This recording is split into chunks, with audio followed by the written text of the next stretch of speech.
Hey guys, welcome to the fifth annual Halloween special of the Motion Picture Notion. So I've stayed up at this obscene hour for one reason and one reason alone.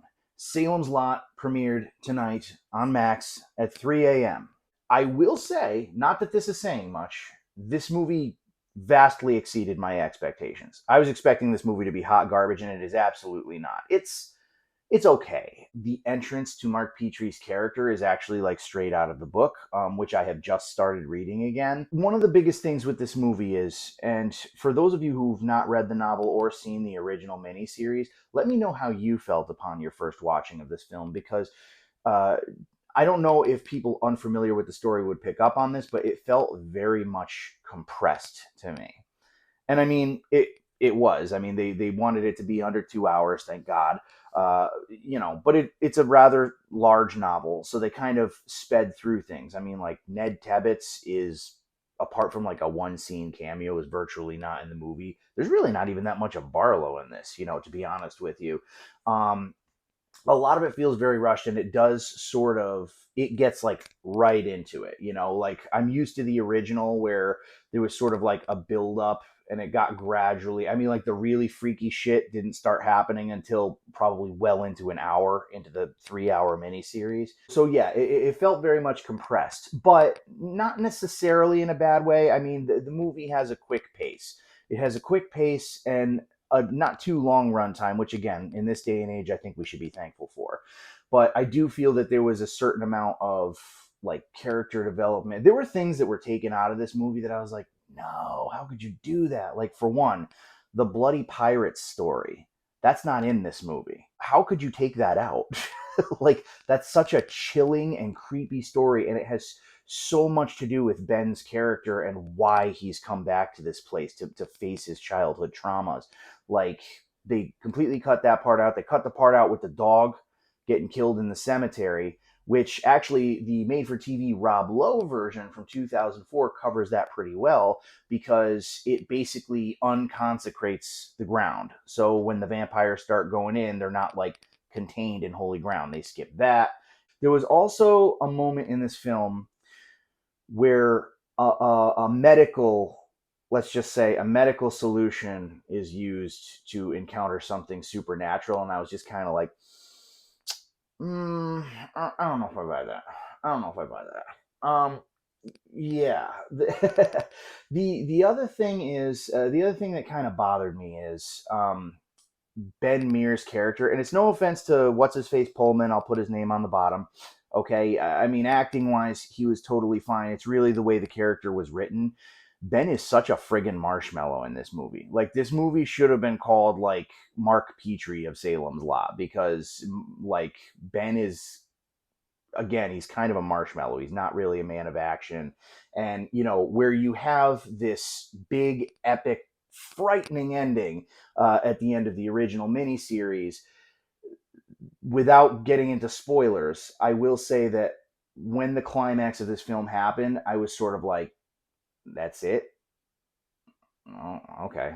It just wrapped up so quickly and like almost kind of easily. And I was like, what?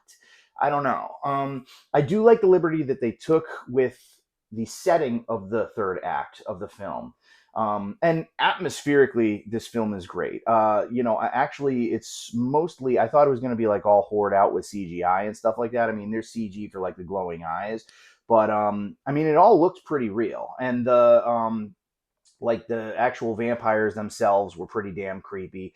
There are certain scenes in this movie that were actually surprisingly eerie.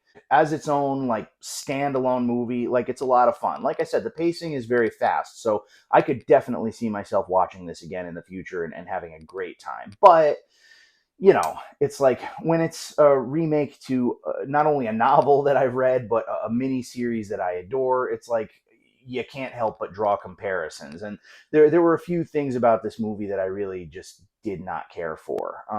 It's not as good as the original miniseries. I would say it's probably better than the Rob Lowe one. If you're a fan of the novel of Salem's Lot, I would recommend going into this kind of maybe expecting like it, essentially like it chapter one. It's not as good as it chapter one, but like that same kind of like there's a lot of detours and they change certain things, which to some degree is okay, because it's like you don't just want to be watching the same shit over and over and over again. I am also a little bit disappointed in Barlow. I thought they were going to do a lot more with him. I appreciate the fact that they found kind of like a balance between the two versions that preceded this one, but I wish that it had been a little bit closer to the book, because actually, funnily enough, Rutger Hauer's portrayal of Barlow from the 2004 miniseries was probably the closest to like the way it was in the novel. There is one particular scene when Barlow's facing off against Father Callahan in the book where his face changes, and the way it's written is very eerie and terrifying. And I wish that they had captured that.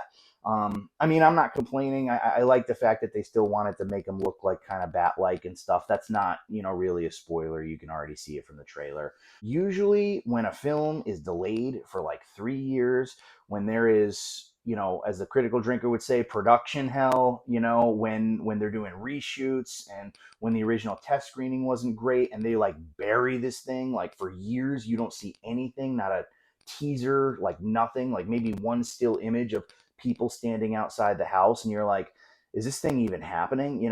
I would have thought for sure that this movie would be a hot, steaming pile of garbage.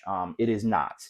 Uh, it does seem that I bitched about it quite a bit, but again, I have a lot to compare it to. So, if you are not familiar with the novel or the miniseries, my guess is you'd probably enjoy it. You might even really enjoy it. I'd actually be interested to hear the opinions of people who are previously unfamiliar with the story, and see how what you think about this one. Anyways, guys, yeah, Salem's Lot 2024. It's okay. It's not as bad as you might think it would be. They did take some detours. There were some character choices and just some choices in general that I didn't care for. It did seem very much compressed, but overall, I had a great time. And yeah, if you got Max, I mean, what the hell? Check it out. 'Tis the season, right? All right, guys. Well, if you like this video, feel free to like, subscribe if you want. And that's all she wrote. I appreciate it.